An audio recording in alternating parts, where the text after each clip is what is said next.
Hey, Jack, you there? Hey, I am there. Good deal. How are you, sir? Good. Let me just, there it goes. Okay. All right. All right.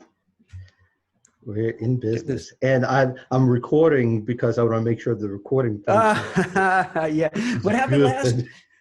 You're like, Yeah, well, as you remember, my for some reason I wasn't getting the signals yeah. uh, to show that we were recording on LinkedIn, Hmm. and so at one point I thought the recording thing was on because you get several things. There's a thing for there's a signal for showing live, and there's a thing for showing that's recording, and then you got all the other stuff. Well, my the quality of my stream was kind of crazy. It wasn't Yeah. consistent, so it didn't get recorded until the last few minutes. So it was a scrap as far as that. But luckily, it showed on LinkedIn, which is really the biggest deal, That's cool. Yeah. where the people are. But yeah, I try to record it, and if you folks want it, I'll put it in a Google, like I did last time. Put it in a Google Drive, and they can get it anytime they want. Perfect. Perfect. Good deal. How's your week been so far? Good. I'm just I'm just putting on my note my phone so in case you know the team says, okay, Jack, you know, you got a booger in your nose or whatever the case may be is they could give me a little alert. So I kind Yes, of, I understand. yeah, so That's nice to have a team like that. yeah, yeah. Yeah, those of us who are solopreneurs have to. It's hard. Yeah. I give you credit. I, for me, I thrive when, I have a team around me. So there's like Hmm. whole remote work is really challenging because Yeah, it is. in addition to the work, I like just shooting the shit. You know what I mean? Like I like Right, the office right, right, where right. it's just, sometimes during the day you just need a little banter. You need a little Yeah, just whatever to break up the right, day. And right. it's that's one of the weird things that I wonder. Maybe this is something actually we could have conversation about. Is like for people working at home, some of the things they have to deal with, and what are their what do they do about it? Like for me, what I'll do is this: like just before this call, Uh-huh. use Google Hangouts. We use the video. So I Yeah. just, hit everybody. And I literally just said, hey, if you're busy, don't come on. I'm just bored. I'm sitting here by myself all morning. I just need some humans, this is, Yeah. I just need a little bit just to talk to Well, somebody. sometimes I need that, but Yeah. there's so much that happens to me between the moving parts with what goes on with the building and what goes on, with the other parts. I don't think I shared this with you, but my wife is retiring in like 3 weeks. And Wow. so we're getting all of these calls. She's gonna have a party, is it Wow. this? And then my son comes into town tomorrow, and he's Wow. gonna be here for the next 12 days, in and out between the wedding he goes to and staying here and his in-laws. There's just too many things to keep up with. Wow. I This is just a lot. I asked my wife for an end of day report, and that's gonna have to work. Wow. And so yeah, it's I have a crazy world, and I'm not inviting uh, anybody to share with that because I kind of like to work my projects so I can manage Mhm. them. Mhm, mhm. And being that I'm not really bringing in money from the business right now, uh, hopefully if things will roll the way I want them to, I will have somebody help me run shop. But other than that, I really don't want a bunch of people. I'm not going to be a millionaire anytime real soon. I have some good things set up in my life to where I'm happy. So, all this is gravy. All So you this like you you is like you're working. like the trophy husband, right? Like, Not yeah. really. There are other things I can tell you that would not, but no, I don't have it like that at all. And in fact, the other little fact that you don't know, I work a little job at night. Hmm. So, and that's not public. So what it is that uh, I work for a hospital, but I have 7 hours of downtime every night. So that's my opportunity to write and to create Oh, and interesting. to blah, Cool. blah, blah. So it's sort of like that's part of my income. And of course, with the writing I do for other businesses, so that brings me income. And then the building brings income. And there's a couple of other miscellaneous things that I have that Yeah. are out there. So I keep balancing the plates as much as I can, Jack. I Yeah. don't know how much. I wish I could be a trophy husband, but I missed that calling Yeah. by a long shot. Yeah. But anyway, yeah. So Oh, we're, I'm we're gonna also put. one. Cool. I'm gonna make this live. Okay. We're already recording, and hopefully your team can let us know that we're on and that we're functioning, and we'll give the people a little warm up. They'll get their Awesome. notifications. I'm beginning to understand more now how this whole live thing um, manifests. Um, so it looks like we It's a work in are progress. good. Yeah. It is It's a a work in work in progress. And a lot of progress, these, yeah, a lot of these things and are, it's it's, new. yeah, it's so interesting. It's because, we'll talk about it where you turn on the TV and you don't expect it just to change channels to just Right, crap out. But yet right, with technology, it's understandable. You're going to do something and it just doesn't work. right. And it's so bizarre. And it could have worked when you did it the same way yesterday, but now when you do it today, it doesn't. You're like, what went wrong?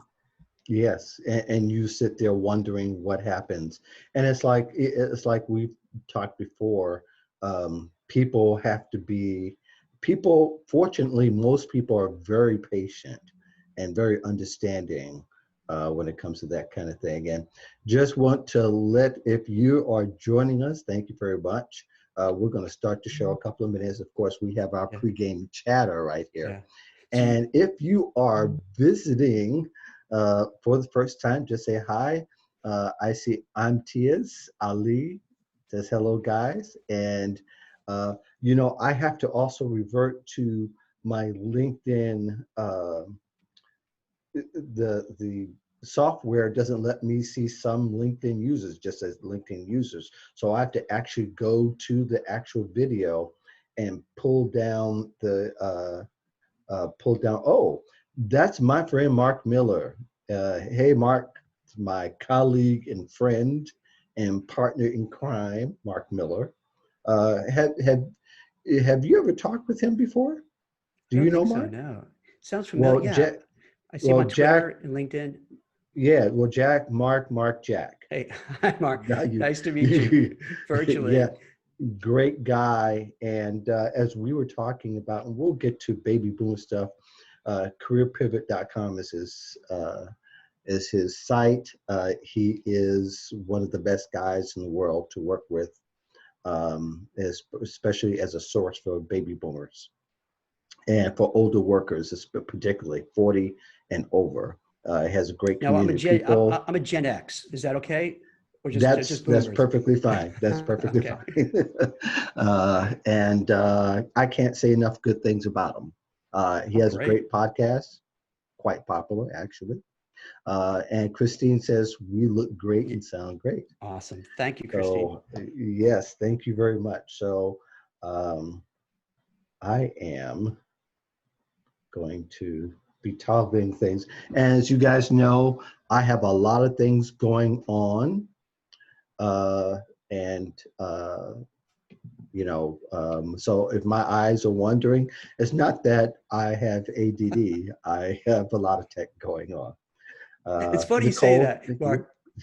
It's funny you say that because I feel the same way Uh-huh. where if I look and see, okay, like I saw then, Christine and Mike and Nicole saying, hey, okay, you're live. We hear you. So yeah, Yeah. I always feel awkward. Like, okay, I'm not looking at the screen. I'm looking down and people think like, what are these guys doing? It's so weird that they keep Yeah, darting their eyes around. So I'm glad I you brought know. it up. Yeah, and my wife used to get on me years ago because sometimes I used to wonder when I talk and tell stories and things Oh like yeah. that. So she said, "Look at it, look at it, look at it," and then she would chastise me after. So why weren't you looking? Don't you know to get the best? So So now you know, like look right into the camera. Look right. Yeah. Well, I try, but it's not going to be that easy. So, It isn't right. unfortunately, Like it isn't. I'll do these podcasts and vlogs, right? uh-huh. And Nicole, who's probably watching, is our marketing guru. And afterwards, you Jack, Hmm. what are you doing? You simple thing. You got to look into the camera. And usually, I'm like, looking here. I'm looking down. So it's not so easy, Yes, especially when you have those ring lights that are so bright, yes, and then yes. you can't even see anything. So it's Yeah, you know yeah. I know, I know. but we make Well, up for it because we're really smart and we have a lot of good knowledge to impart. So we can and overcome all those that's right. glitches. And That's please it. forgive us. We are new at this, just like everybody else is doing a live, because live has only been functioning to the public, I think, since Yeah. April or March. Some people may have had it a little bit earlier, but not many. But for those who are joining us, and I'll go ahead and start the show. By the way, Mark says he's trying to schedule you for his podcast. All right, cool. So he'd be a great guest. I'm telling you, I'm great. in. So, yep, he's in. So good deal. Anyway, welcome very much.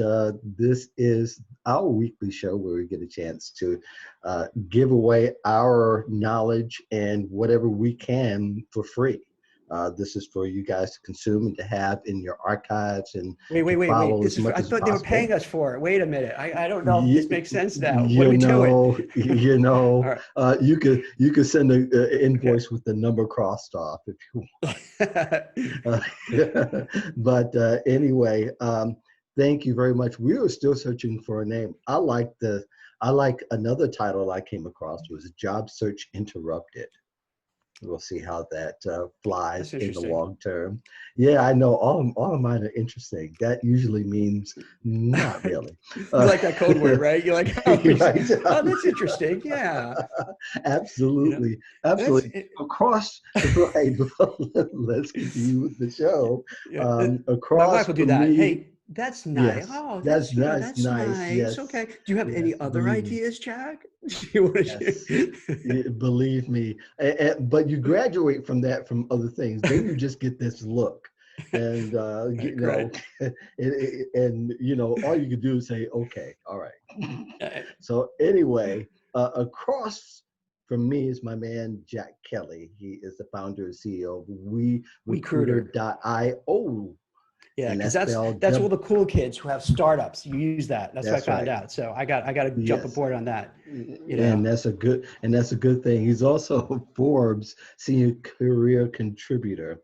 Please follow his career column on Forbes if you want the latest and greatest. He updates it practically, if not every day, is every other day, y'all.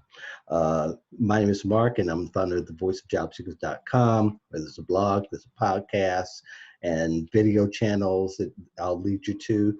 And I'm a career advice writer, freelance career advice writing, and you can find me all over the web. So together on Wednesdays at 1 p.m. Eastern, we're simply giving away our information for free for 45 minutes to about an hour. So hopefully you'll be able to enjoy that. You can contact either one of us, ask us questions through our private messaging that we have on LinkedIn, or you can contact us through our site today. We're going to kind of parse the unemployment numbers and kind of figure out what they mean. By the way, just as a heads up, we don't believe the data entirely, just as a note. So we'll share more about that and some actionable things that you can take home with you, and you could do the hour you step out of this program and it's streaming. And please share the show. Share it. So hopefully Nicole and Mark, Christine, Mary Stocktis saying hi, listening in for the first time. Thank you very much. Please share. More people get what you're getting. And like I said, this is just a free form, get information, and we're also trying to be as interactive as we possibly can. Falling unemployment numbers may be misrepresented to a certain degree. We know that last Friday they announced that 7.9 was the official number in the United States for unemployment. Now, Jack and I were talking, and we were talking about there are several ways. Now, Jack has written several articles kind of holding the BLS to task, so to speak, about what that's been looking at. Of course, I've always discussed that, and I know, and Mark Miller's in the audience as well. He knows, him and I talk constantly about this. But one of the things that came out in the Chicago Tribune recently, and also ABC7 Chicago, that people aren't getting through unemployment. They've been calling and trying and trying. If that's you, then definitely let me know in the comments, and we'll revert back to you when we can between our lines of discussion. But Jack, you have a couple of other things that came into mind as well. Yeah, it's really, to me, it's frustrating, but now to me, it's become like Hmm. infuriating Yes. because you have supposedly now 60 million Americans out of work. But you would Hmm. think this it is such an important matter. So if you've lost your job, worried about losing your job, concerned about Hmm. family members and their situation, you want to at least know what's really going on. And Yes. you just get the feeling that either they're just so messed up that they can't, the local state unemployment offices, the federal government, that Hmm. you can't give good data, you can't give good information, so you really don't know what's happening. Let me give you a couple examples. Like, for Sure. instance, with the numbers. They do this thing called, and this might sound boring, but you'll understand, like, when you put the pieces together. So you do this thing called the household survey, where Hmm. supposedly people who work from the census will call up, and they'll call up Mark and ask, are you employed or you're not employed? And then they just do it to, I want to say, like 600 or 6,000 families. And based on Hmm. that, they're going to extrapolate and then say how many people are unemployed, which Yeah. in today's day and age, first of all, who has a landline? Second of all, Hmm. who's going to answer a phone to somebody who's going to say, hey, we want to talk to you and get all your personal information and find out if you're working or not? Who's going to then say, Sure. oh, sure, let me talk to you and give an honest answer? Hmm. It's beyond Hmm. ridiculous. So that's all weird. Then what you have is that when you have people who, let's say, and this, I just wrote about this recently, you have a lot of older seasoned workers who Hmm. just gave up looking because there's ageism, there's a lack of jobs. Jobs have moved to other cities, states, countries. So after knocking their head against the wall, they just throw in the towel, or they get some sort Hmm. of kind of side hustle that at least pays some health insurance. Now, when those people are off collecting unemployment, they disappear from the Hmm. radar. So they're not Yeah. counted. So you have this huge amount of people who should be brought back in there. So when you have the numbers, they would probably be, I think the numbers easily have to be 10, 12, 13% if you start including Hmm. all the people who just gave up looking.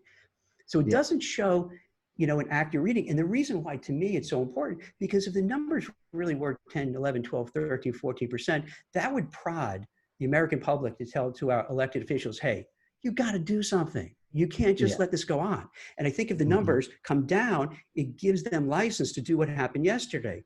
And, Pelosi and Trump just can't come to an agreement with a stimulus package to get things going. So if we can't get Hmm. that going, then you have people who, oh, it's not so bad, and they don't do anything, and it just makes things worse. So it just sets us up for failure, Yeah. which is so sad. Yeah. It is setting us up for failure, but I think it discourages the public, and Oh, absolutely. is discouraging the public on partial information. It's sort of like the Nielsen ratings. They used to have a Hmm. box that used to sit in your home, but it's only going to account for a portion. It doesn't count for everybody. So everything we hear are estimates. Right, right. Which mostly, I don't know if we're even getting good estimates through the system that we currently have, because there's some states, let's face it, I know the technology is not, just because somebody's on the internet and has a web space doesn't mean that they have the up to date or updating their numbers, or whether their state is spending the money for the technology to really get a true count of what that number really is. So I'm taking in the account that, again, that people are saying that I haven't been able to report anything and I've been unemployed since March. And that's alarming That's to a me big in the thing. sense, yeah, it's a big deal Yeah. because somebody's gone 6 months in survival mode. And it's hard to get a job search going when you're in survival Limbo. mode. Yeah. Yeah, absolutely. I think it's Mark who says that it's been said 4 million 55 to 70-year-olds who have dropped out of the job market. It's amazing. That's And, huge. Those numbers and are that's staggering. those numbers are staggering. And even though we were thinking that, and studies have shown that baby boomers were exiting, now they're exiting in a mass exodus, in the sense that there's so many that are leaving at the same time, who are, for a lot of different reasons, are retiring. And some of them are not really ready to retire, but because they need to do something with their financial situation, they have to go and access that cash to survive, and then still turn around and possibly look for another job. And Mark also provides a link to the economic policy research.org there. So thanks again, Susan Gia, for calling and for coming. Victoria Holiday, come on and join us if you're not already here. I think I already got Mary Stocktis going. So really, I think what people need, how should people view this, Jack? In my estimation, people have to find some motivation. Is not going to be in the numbers. We know that. But how should job seekers view it? Is there something that they should keep in mind when they're going forth with their efforts to find work? It's interesting. I think when you see things like this, and you kind of touched on it, it Mm-hmm. erodes the confidence in, our government and the way they do things. And this is not just so people know, it's not like a Trump or not Trump. It's generally because this Right. happens under whoever is in charge. Right. And Mm-hmm. but what ends up happening when people are smart. They sometimes, they realize, they may not kind of know exactly what's happening, but they'll figure there's Mm-hmm. just something that smells funny here. And when that Yeah. happens and you lose confidence, it's easy to get very discouraged and disappointed. So Yeah. to answer your question, I would say for job seekers, and I would say for most people, most Americans right now, the best advice Mm-hmm. I can give is, you have to be kind of you're in charge of your own destiny. You can't depend on, Absolutely. you can't depend on unemployment because, as Mark said, you could be waiting weeks and weeks or months. You can't depend on, stimulus package coming in. I think and this sounds kind of cold and harsh, but I don't mean it Mm-hmm. this way, but it's really Mm-hmm. about kind of the old fashioned self-reliance to say, hey, you know what? And trust me, if you're going through it, I completely empathize. So I'm not saying this in a cavalier way, and I'm not Right. glossing over it. I'm just Right. answering Mark's question. So what I would say, you really have to say, all right, I'm in this position and it sucks, and I'm afraid, I'm nervous, I'm anxious, I'm worried. Mm-hmm. But then you take a deep breath, you know what I mean? You try to get Right. everything together, and then you put together a plan. How am I going to move forward? What am I going to do? Knowing that we're Mm-hmm. in a tough market, it's going to be like this for a while, but I Yeah. have to get a game plan, to find a new job, network, get my resume out there, get on LinkedIn, do all the things you have to do. And Mm-hmm. the tough part is you're doing it in such a brutal time. So it's like Yes. you're in between jobs and worried about your job. You're getting hit from every Mm-hmm. which way. You know what I mean? You turn on the Yeah. news and it's all negative, and it could drive you crazy. And then, you read, all the reports, about, what's happening, for unemployment, or what's happening wherever, what the newest bickering in Wall Street is. I mean, Sure. in Washington is. And it's so easy to get just to feel just bad and despondent. So the thing is, you have Mm-hmm. to work on yourself mentally, emotionally, physically, and you have to be kind of dig deep down and say, hey, how can I just move forward? What do I need to move forward? And then just go for it. And then you have to just kind of keep doing it. And it's not easy. It's going to be hard. It's going to be frustrating. It might take a long time, but I am confident that things will turn around, because that's how things work. They get really bad, but then the pendulum Mm-hmm. swings the other way, and we're due. So it's Yeah. kind of laying the groundwork, planting the seeds, and then eventually things are going to turn around in your favor, and you're going to get something. Yes, great points. I think that it's really important as well is that people will, let me change directions a little bit, and I'm going to make this point. There's cycles to this, uh, as we know, because we know that there are layoffs that are imminent as well. We know that Disneyland is reporting 20,000 layoffs that are imminent. as well as United Airlines that you reported actually. United Right. Airlines and American Airlines are going to have thousands of layoffs, and there are other companies as well that are talk about laying off. I know here in Chicago, uh, a big part of the small businesses are restaurants, and restaurants are finding that they can only operate physically 25% capacity, if they haven't made that jump to online and delivery and all that, and even at that also there's a lot of costs associated. There are restaurants that have been around for a long time that are going to close and not going to make it. That may not make it through and weather through the storm. But in that as well, there's a cycle that often happens, and I think we learned it from the last recession, is that when layoff happens and the few that are left to do a lot of the work, they're also going to find out how much they love their job or they hate their job, right? Because a lot of Yeah. that work that they laid off someone else, uh, so that work is going to accumulate. Somebody else has got to do it, and it's usually the low person on the totem pole that's going to end up with that work.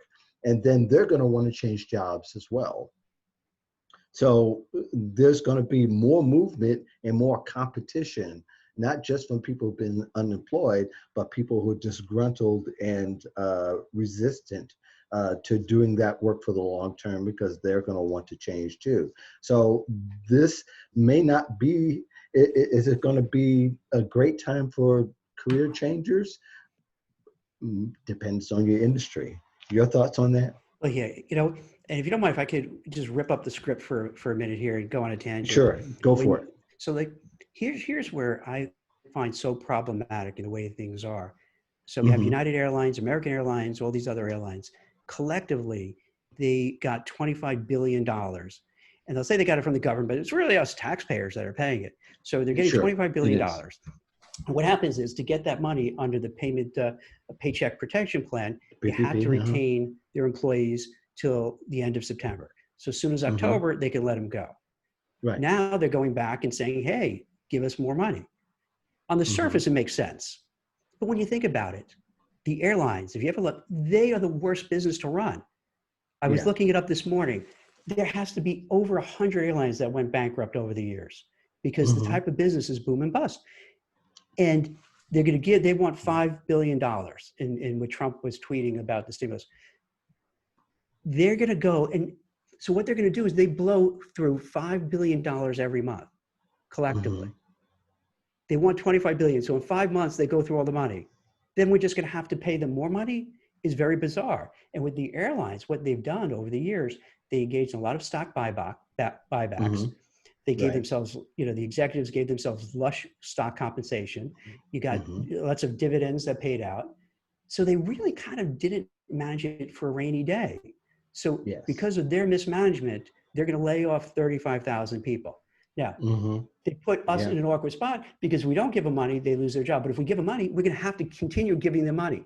Now, what made Hmm. me think of that is when you're saying about the restaurants, because wouldn't we be better off if we said, wait a minute, maybe these airlines shouldn't stay in business. They were mismanaged. They should have had money, for a rainy day. Instead, they took huge bonuses, huge stock awards, all that stuff, right? And now the people are going to get let go. How about, you know, maybe if you have to go for bankruptcy, then you restructure. Maybe you merge with Hmm. another airlines. Maybe a private equity shop buys you out. But do something, not because then we're going to keep putting them on life support. Yeah. The money is probably better suited for other things. Why wouldn't government give the money to the people who need it? Give it to the people who lost their jobs, Hmm. who or took a job so far beneath what they were previously earning, to give them an extra supplement, rather than rewarding failure. Because we're going to reward failure. We're going to Hmm. reward the airline management for not doing a good job and give them more money, but yet not help out the restaurants that are all going to go under. We all see it in wherever we live. There's a number of Right. restaurants that all are out of business. Disney is a Right. little different because, they were battling with the health inspectors what to do, but Hmm. there's no cohesive plan how to deal with this. So it's like Right. helter skelter. Okay, we're going to bail out the airlines, but all the restaurants in your neighborhood, maybe a quarter of them or half of them, I think I read about 40% in New York are going to go under. well, how is that fair? They didn't do anything wrong. A lot of them are mom and pop places. So they go under, and then all the waiters, waitresses, bartenders lose their jobs. And I think the discouraging thing is, there's no cohesive, smart program in place how to manage all this. It's almost like flying by the seat of the pants. Oh, okay. Today the issue is the airline, so let's just throw money at them. Well, all Right. right, let's wait. There's so many other people who are more deserving. What about the 60 Mm-hmm. plus million who were out of work? Shouldn't we do a little something extra for them and then let them decide how to spend the money? You know what I mean? Right. Maybe they Yes. want to spend the money instead of going on airlines, they'll spend it and put it back into the economy for companies that are doing good and doing well, or help them grow. Right. Well, I think most of American people kind of get that corporate greed has been much more pronounced since the virus, being that a lot of them get bailouts, and for other people they're not getting anything, or Exactly.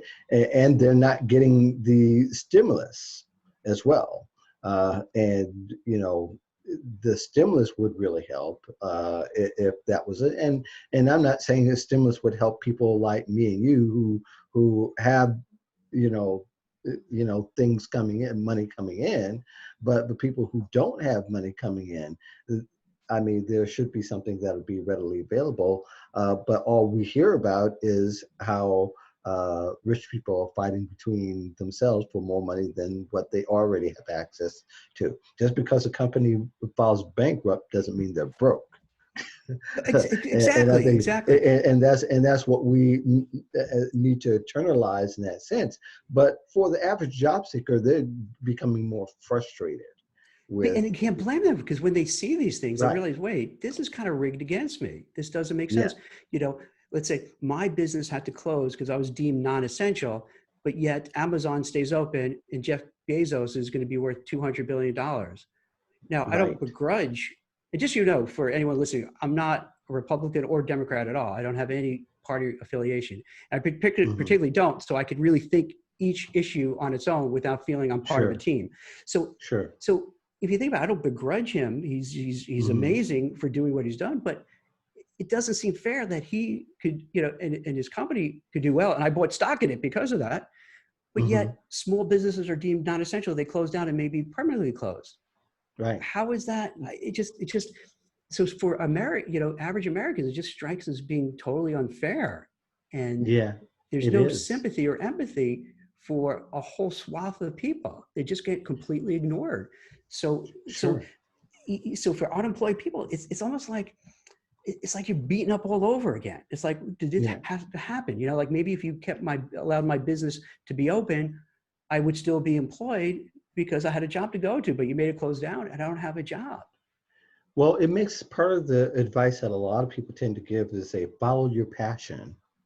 And or even on the lighter side, go you follow your livelihood. What gives you life, and what if it's those particular industries?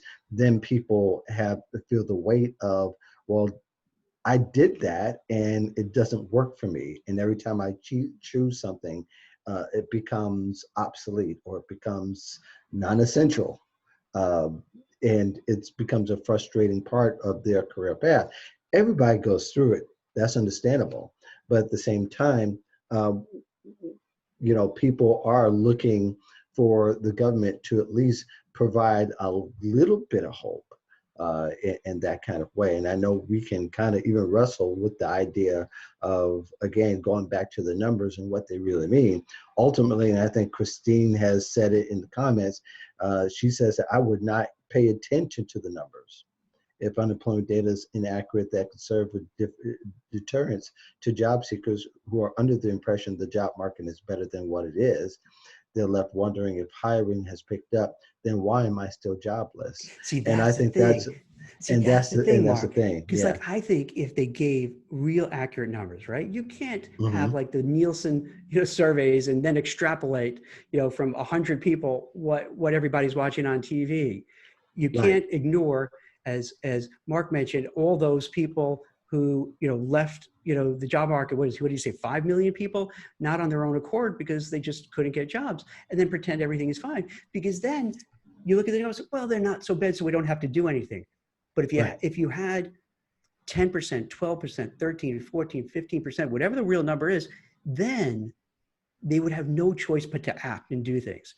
But when they Sure. keep it artificially low and pretend that's what it is, then it gets pushed to the back. It's like, oh, it's not so bad. Right. And And it causes our government not to, not to or act.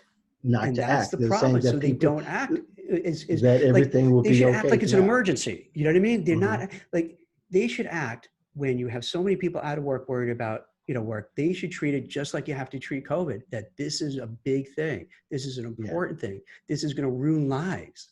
Yeah. You have to Yeah. do something. You have to help out. You have to figure out. You can't just sweep it under the rug.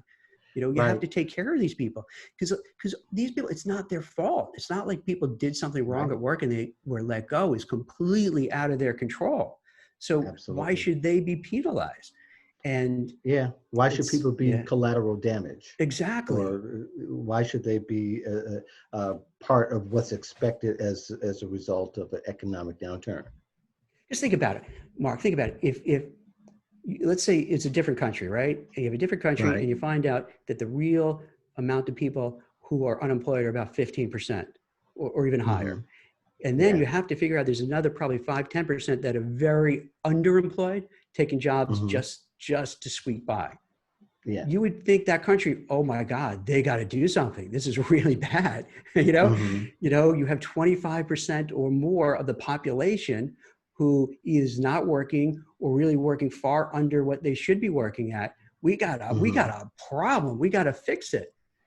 And Right. that's why I feel we need that urgency here to say, we got to take action. We can't just let this go on because the statistics show that most people don't even have a 3-month emergency fund. So you're putting a Ah, lot of people in jeopardy of what are you going to do? right. Mark mentioned something else too, something that's really, really key, and that is a lot of folks are losing their health insurance. And Yes, I'll even that's a double good that point. Thank you, Mark. if you if you consider that probably the healthcare industry could be next to be crushed under this pandemic and this economic downturn, because you have people who are not going to be able to be able to pay their bills. They're going to be hospitals that are not going to get the money that they are hoping on, because, and a lot of them didn't. Quite honestly, a lot of hospitals and healthcare organizations didn't get part of their stimulus package for whatever reason. Therefore, they're going to get crushed when the day of reckoning comes and everybody gets their bills and they're saying, I can't pay it. Then it starts to trickle down. And we're going to see a lot of the same patterns. My bet is going to be on the hospital administrators will take their pay, will take their bonus, and let go folks, and also all that work also happens to get to be passed on to somebody else who eventually will get so crushed under it that they're either afraid to move to another job and change the job, or that they're going to leave because it's too mentally taxing for them. And what happened mentally often turns into something physical. And therefore you have this chasm in the healthcare system. Not that there isn't one already. I know what some people are thinking, but there's going to be a day of reckoning when there's not going to be enough equipment. There's not going to be enough vaccine. We're barely struggling with enough money to find a vaccine, which we probably won't find for another possible year or so. So, we all won't have the president's health care and access to health care. We are going to be in such a way that a lot of things are going to fall, and it's going to be a slow avalanche. I'm afraid it's not like the train that's coming and you see the lights and it's going to come soon. It's going to be a very slow time, which people may choose.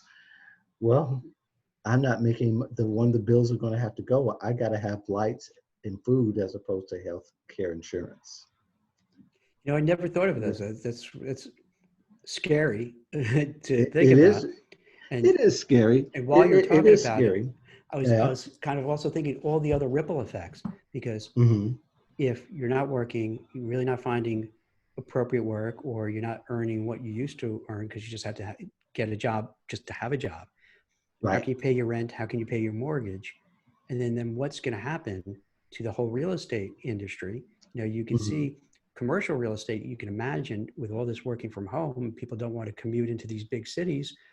That they're going to be, commercial real estate is going to be crushed. So you could just see ripple effects. How, you pointed out insurance and healthcare, and then you look at real estate. We've already seen it with retail, where Neiman Marcus went bankrupt, J. Crew went bankrupt, J.C. Penney went bankrupt, Brooks Brothers. There's just such a long list, and Absolutely. and then what's scary for unemployment, I don't mean to freak people out who are in between jobs and worried to begin with, then what do you do if you're in those fields? You know what I mean? Hmm. If all the other places are going under laying off, then, there's an oversupply of people. So there are more people on the market, less jobs, which this is another thing I worry about, Mark, is that Hmm. then if you have, a larger supply of people who are looking for jobs, who are desperate for jobs, and the companies know that, then they're going to have all the control. You know what I mean? Then they could dictate the terms. They could lowball you. They could ask you to do more work. They don't like what you did one day, they could say, all right, goodbye, because we know there's going to be a whole bunch of other people waiting for it. And that's a scary, scary prospect if it comes Well, to that. you just brought up another scenario I thought of as well, is that the pay scales are going to possibly change as well, because people are, we know that now that there's some trend where if you're working remote from a headquarters, and let's say your headquarters was in San Francisco, you decide to move to Iowa, they may look at you and say, we're going to pay you on Iowa scale, not San Francisco scale. And that's a big jump, considering just about anywhere like Los Angeles, San Francisco, San Diego, where the pay scale is at optimum because of the cost of living, to where your farm, on your parents' farm in Iowa, and I'm using an extreme case, but that's a big jump in pay. But employers going to feel like that they can lowball folks even from the get-go, especially if people haven't been employed for a long time, and not pay them what the market value, because the market value has gone down because the industries are going down, and that people are moving from larger cities to smaller cities.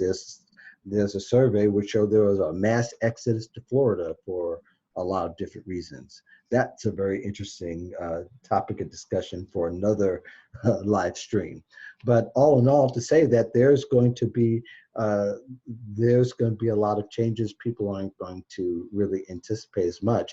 And we're talking about this so that you can think, with your change of career and your next job, how you're going to position yourself the best. And it's good to have that intel and to think a little bit deeper. Now, all that said and done, we want you to forget about some of the data that you'll see from this point on, because we don't want you to stop looking for a job. As I always talk about, job search is a lifestyle. It's something you should always be plugged into. Yeah, the more I'm thinking about it as we're talking, Hmm. one aspect of what you mentioned with that remote work, it's a double-edged sword. On one hand, these companies, and Mark Zuckerberg came out and said it, hey, if you're going to move out of San Francisco, we may, change your compensation accordingly to where you're going. But the Right. other side of it could be, and I hope this works out, and I've been suggesting this to job seekers to try this approach out, is then to say, okay, wait a minute. I would love to work for some of these cool tech companies in San Fran, but I don't want to relocate over there. Let me send my resume in response to their jobs and see if they're real about it, if they would be Hmm. open to say, Hmm. hey, I'm here in New York. I know there's remote work. I've read in your press release that you're not going to have people come back to the office to 2021 in the summer. So, hey, Hmm. are you open to remote workers? I could do the job and see what happens, because that would actually be a benefit for people, Hmm. that you're not just stuck within the, geography of your commute to go to work, that you can go any place. And for people Yeah. who live in live in kind of ruralish areas or suburbs or exurbs far away from New York, Boston, LA, San Francisco, that could level the playing field. So all of a sudden Sure. now, you know how it is, you don't want to move because your family and friends are there. So you stay Hmm. and maybe you get a lesser job because you don't have the industries that you want around you. But if you could Right. play anywhere, that could be one of the benefits from this whole thing. And that's what I'm hoping Hmm. for too, Mark, is that, there's a lot of unfortunate news, but then sometimes adversity creates opportunity and things Yeah. could change, which actually may say, wait, this actually could be really good. And that Right. remote work from anywhere kind of thing, if that really takes hold, that could be a game changer, for thousands, if not millions of people, because now they're not stuck within their just current location. They could work for any company they want anywhere. Right, right. And I think the two people need to start looking at, if they're really in limbo about what they're going to do about the future, start looking at industries that would have a future. Tech is one of them. Green jobs are another aspect of that practically goes untalked about. And I know that at one point, DeVry University had a whole has a whole program dedicated to green jobs and those environmental jobs that are many times they go years unfilled because they don't have enough applicants and a lot of people don't know about it. And to some degree, there's some jobs that you have to live in the state where the sun is shining and that the weather's going to be I would like great that. for it. Uh, but then again, there's this. It'll probably expand to all states. May have being able to get a job from anywhere would be possible. Listening to Mark's podcast recently, he had a guest where she talked about how FEMA has all these jobs and they're looking to hire, I believe her verbiage was they were looking to keep it open until they have 5,000 applicants. In other words, they have hundreds of Wow. jobs that they'll be looking for per region. And in that way, that will give people more of a chance, depending upon your region. You might be more at the front of the line. You can go to usajobs.gov and start to apply there. Use their compliance because they ask for a lot of information. If you ever apply for a government job, just be prepared to dig into your history because they want to know everything. It's not like the private sector where they just want to know the last 10, 15 years.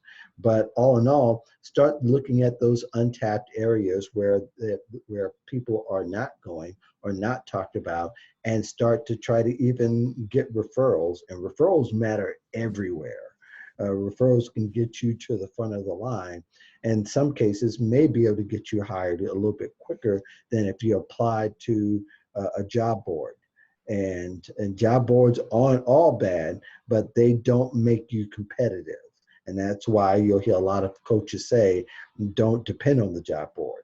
But all in all, to say that, look for places where there is soft in the industry, where there's not a lot of applications, and start thinking about how you could reshape and customize your experience, your stories, your resume to those jobs to get an edge on competition. Yeah, that's a really great point. I didn't realize how many jobs are available through that. So I don't know much about FEMA. What Well, exactly? FEMA is the government entity that which includes disaster recovery, and I think specifically, if I remember right from the show, Mark, you can let me know if you're still watching. That these are COVID jobs that are going to be COVID-related jobs. Now, I Right, don't know right. if it's going to be data or Like your actual contact tracing maybe, or is field that? and contact trace. Yeah, Yeah. kind of a lot of contact tracing will be involved, from what I understand. But yeah, there's thousands of jobs there, and to say that the federal government too is often overlooked, and to some understanding too, it also takes longer to get hired through the federal sector than it does to the private sector, because again, they want to know everything, and their search is pretty thorough.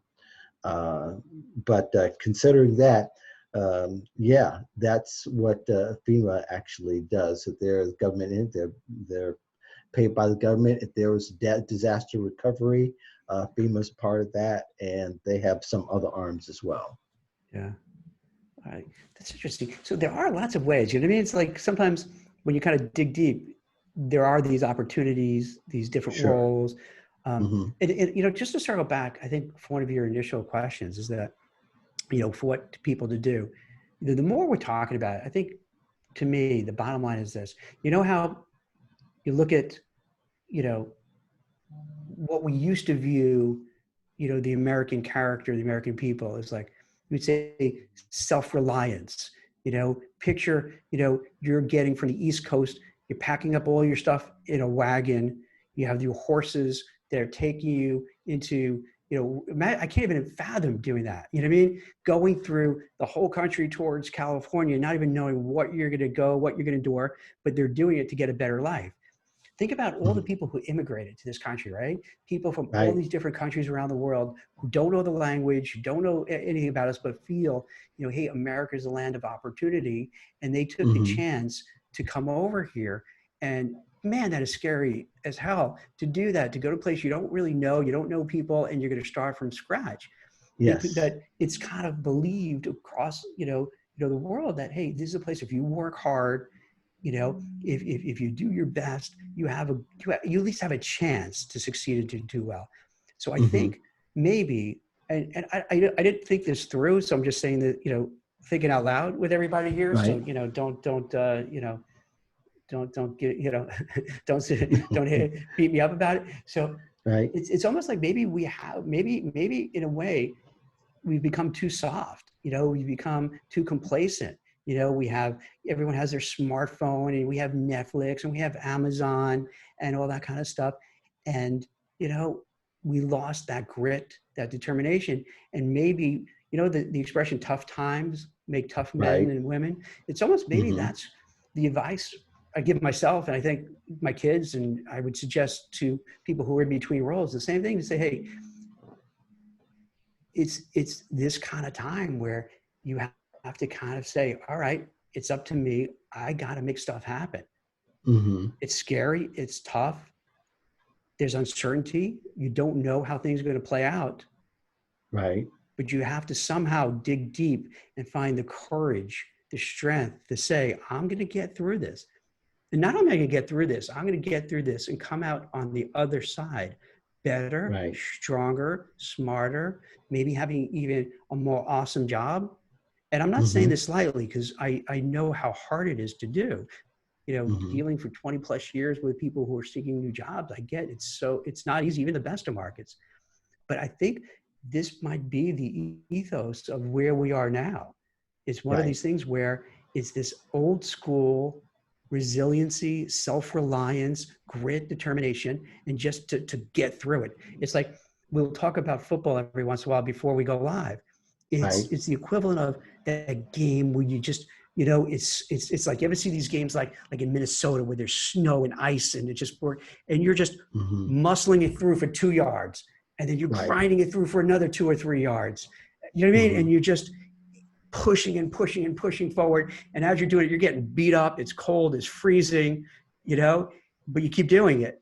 And that's the Hmm. kind of thing it is. It's like, Yeah. with adverse conditions, with challenges, and without, unfortunately, I don't think we could rely, you know, on the city, the state, the government to really come in for the rescue. So I Right. think it's incumbent upon us to say, all right, you know what, we gotta make stuff happen.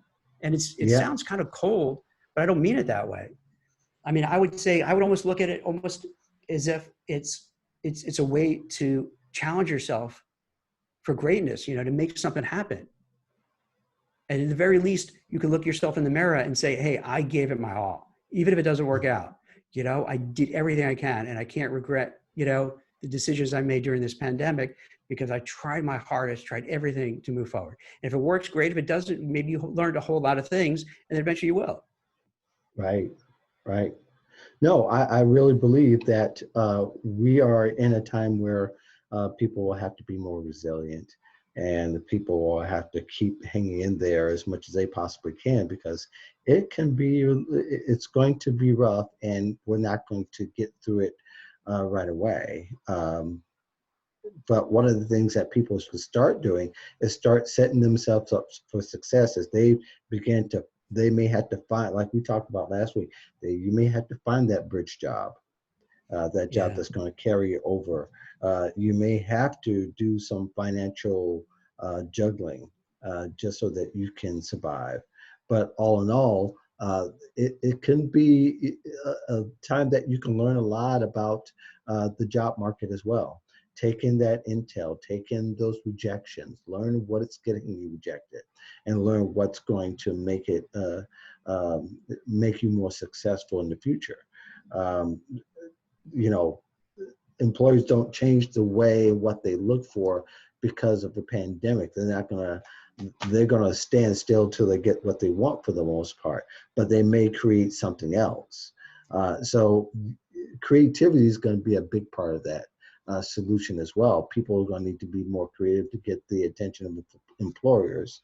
They're going to need to be more creative in the way they reach employers and reach the person that's going to refer them as well. I like that idea. I like that a lot. I think that's really good advice that people, you know, um, some of the rules of the game have changed where because it is tougher. So you can't rely, hey, I sent out a resume and I'm going to expect an answer. And I'm going to expect, Right. some feedback on an interview. Yeah. So you have to be, I like that. Yeah. You have to be creative to Yeah. find ways to get noticed, to get your foot in the door, to get people to see how awesome you are.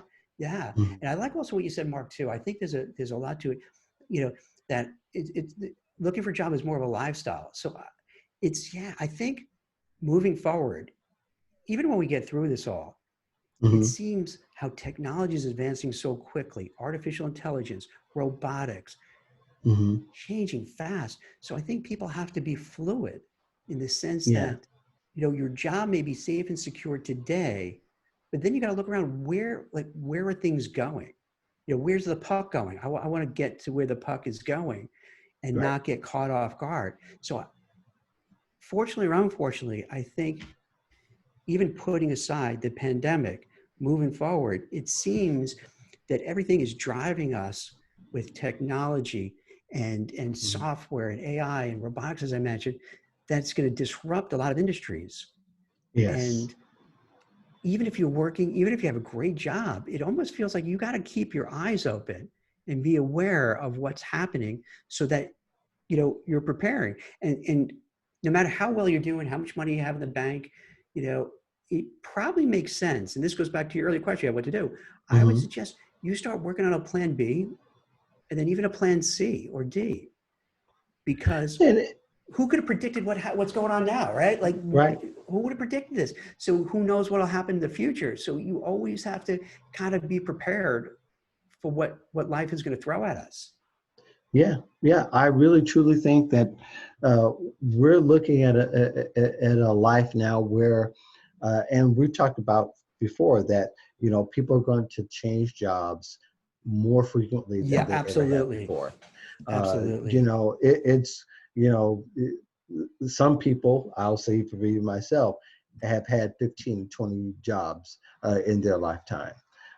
And that's going to happen more, even amongst people who are traditionally white collar workers. I think that stigma is going to disappear to a great degree. Another something that people can also consider some of the manufacturing industries, because manufacturing is not going to go away anytime soon.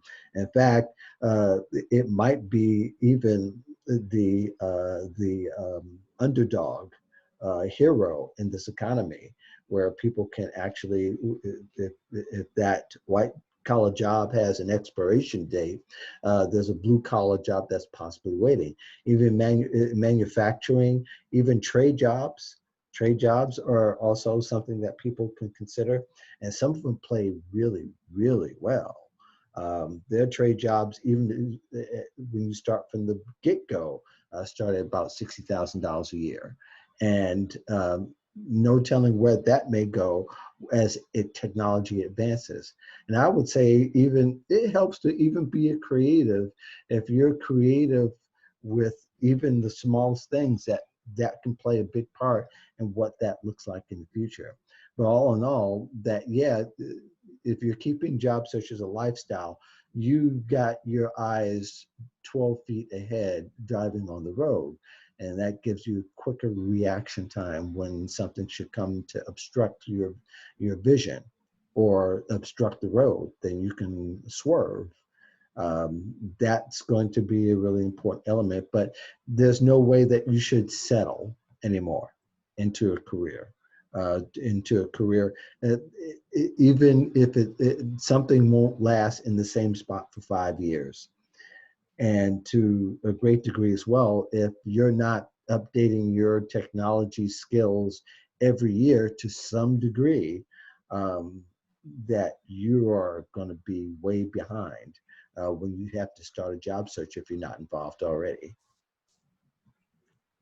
I really love what you said about the trades, because give you an example. Like in my Hmm. neighborhood, I live in this place called Westfield. It's without Hmm. traffic, let's say 35 minutes from Manhattan.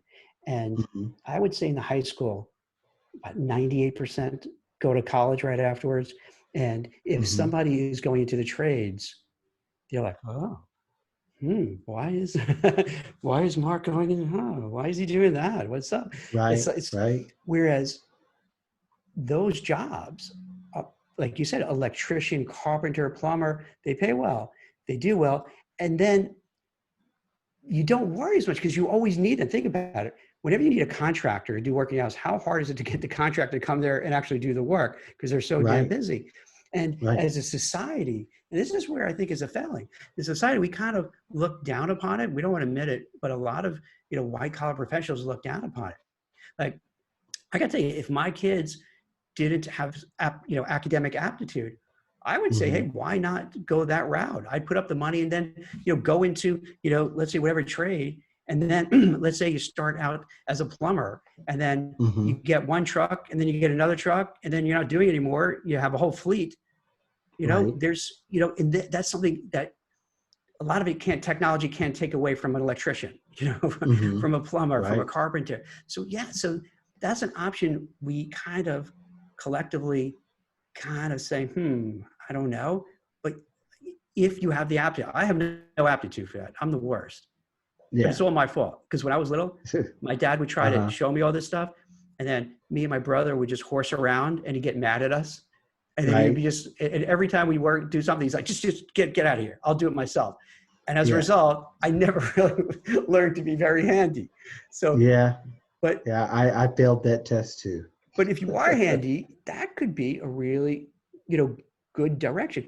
Then there are also all the careers too. Like giving you another example, when you said settle for something, I first say you were saying selling, because jobs like being a salesperson, again, that's kind of looked down upon a little bit from Right. society.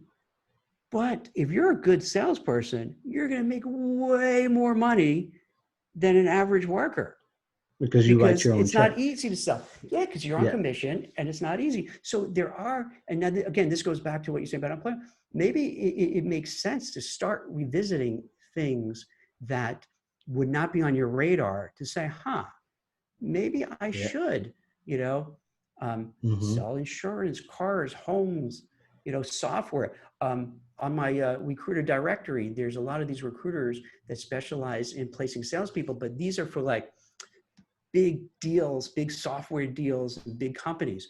And the amount of money they tell me that these people make is huge. It's Hmm. huge because you're having Yeah. to deal with high level executives. You know, the, the, the, the time from you meet with them to sell can take a long time, but Hmm. the money is there. But that's one of the things you don't tell your kids. Okay, hey, Jake, Right. Emma, I want you to be a salesperson. Like, wait, what? Huh? But these are the things maybe, yeah, we start Yeah. looking back. What are some of the things that, I'll give you an example, Mark. When I started recruiting, I went Hmm. into focusing on compliance. And everyone looked Hmm. at me like I was a moron. They're like, why are you doing compliance? That's stupid. Like, Right. that's boring. That's dull. The recruiters, and I focus more on Wall Street. And they're like, you're a loser. You should be placing investment bankers, hedge fund managers, private equity Right. folks, things like that. And I'm thinking, well, this is an underserved market. And the more you're like making fun of me, the more confident Hmm. I feel that I'm in the right zone. That means you guys aren't going to kind of come on my territory, and I'm going to have that, to myself. And then sure Hmm. enough, kind of really, and to be fair, a recruiter's got basically a salesperson. So for those people out there who feel, oh yeah, you're telling me to be sales, I guess I'm a salesperson. When you really think about Yeah. it, or a matchmaker or combination. So then what happened is that for a long while, my company had like a great hold on it because everybody kept Hmm. thinking, yeah. But then all of a sudden, you had all these scandals. You had the Bernie Madoffs. You had the financial Yeah. crisis. You had all the anti-money, and it like whoom, through the charts. So fortunately, we were ahead of the game, so we were really entrenched. But you had then all of a sudden Hmm. everyone was like, "Oh, hey, how do I? Hey, Jack, can I join you guys? How do I do that?" Hmm. Or you see everybody putting out a shingle saying, "Hey, I'm recruiting for compliance, legal risk." So sometimes, yeah, you got to look outside the box. Where are there fields? Where are there areas? Where are there sectors that are overlooked, unloved, and people avoid? And say, maybe I can go in there and I could really excel because the best and brightest aren't going there.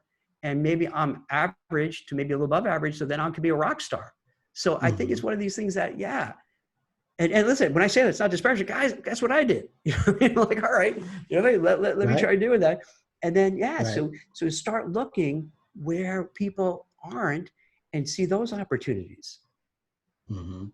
Yeah, I think all that you said is great, and especially if you have some enthusiasm for those areas, if you've done them Yes. like a sec, this may be the time. And Yes. I'll even sidetrack a little bit, well, not all that much because we got some comments I want to get to. Is this might be the best time to change careers if there's going to be any change happening at all, because right now the market is fluctuating so much that no telling what's going to like in the future. But if there's some the blue collar jobs that we mentioned, the manufacturing opportunities that are there, this might be the time to make that move that if you had an inclination of doing, go ahead and make it happen now. Just keep in mind again that some of the industries more than others are slow at hiring. Yeah. I That's mean, that's a thing and that, yeah. Yeah. it's probably going to get even slower. Yeah. Hopefully, we don't get slow like post-recession slow Yeah. as we did last time. But yeah, just start to think about that now. Mary says, yes, digging deep and determination is a part of the job search. After losing the position, one goes through many stages of reality checks. After a job loss, the emotions surrounding loss and strength to get out there again comes in waves. I've had to dig deep. One also needs to also educate themselves on the job search process and hiring processes of today. Re-educating myself was a job in itself. Ain't that the truth? Yeah. Um, Christine says, and not to mention about your point about sales skills are transferable. Great point. Ain't Yeah. Yeah. that Yeah. the truth? I mean, Yes, sales absolutely. skills, if you can do sales, then you can do training.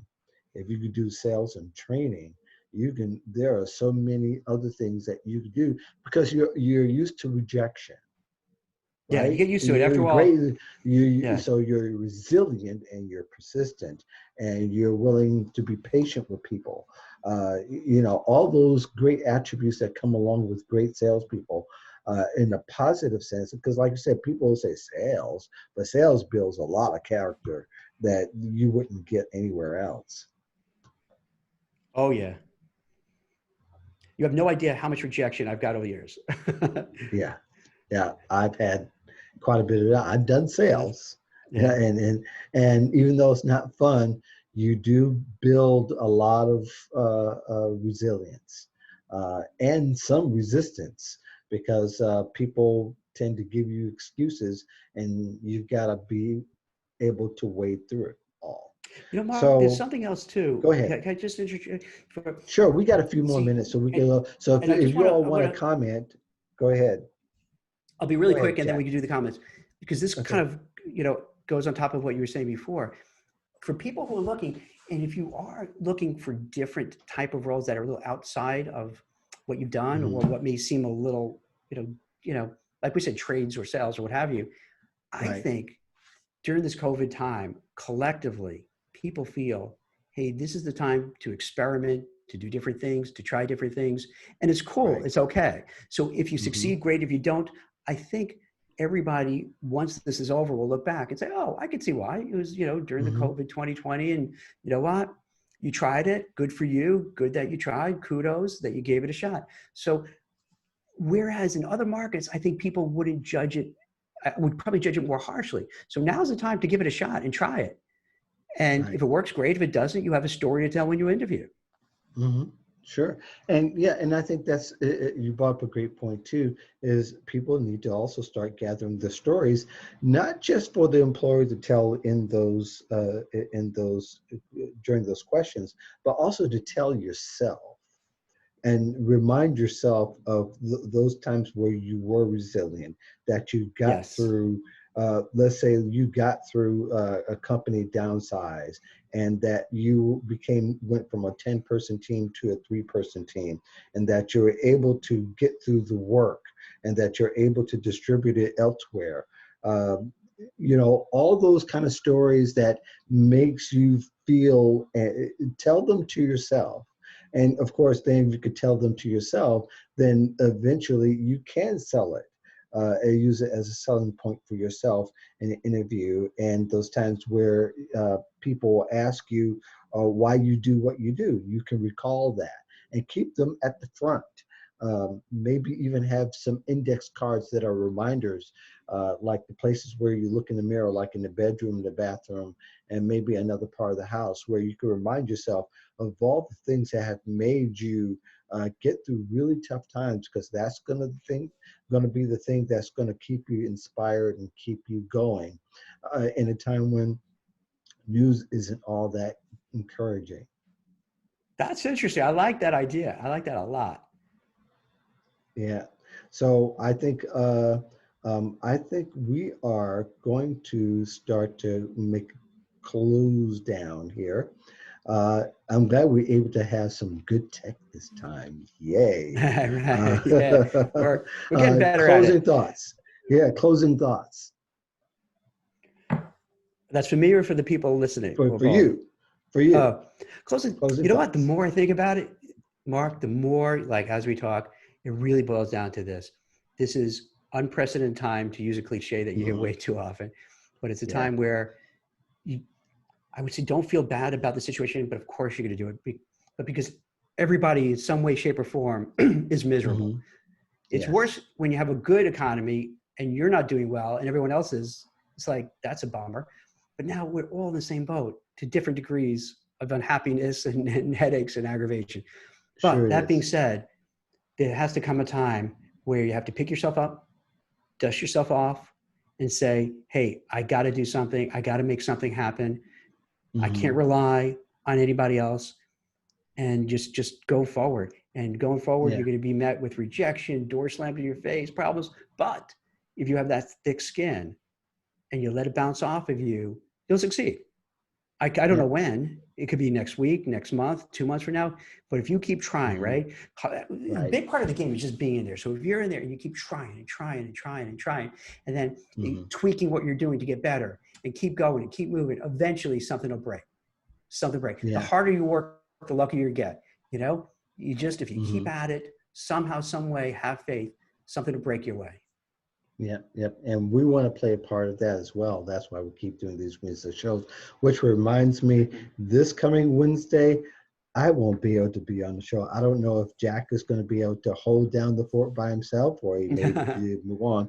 But for sure, I'll be back in 2 weeks to help encourage you all. So if you have any questions, you can still hit me up on LinkedIn as well as Jack. And if you don't have anything else, Jack, I certainly don't. thank you so much for joining us. We Thank love you. doing this because we love talking to you all. Be sure you Thanks. share the show. I'll provide show notes here in the next 24 to 48 hours. So look towards that, share them with your friends. There'll be a summary pretty much of the show. I'll also have the show embedded in the article so that all you have to do is just click it right there. And luckily, LinkedIn makes that as a tool for us to have easy access. In the Cool. meantime, thank you very much. You all have a great day. Thanks. Take care. And Jack, stay around just for a hot second. Okay.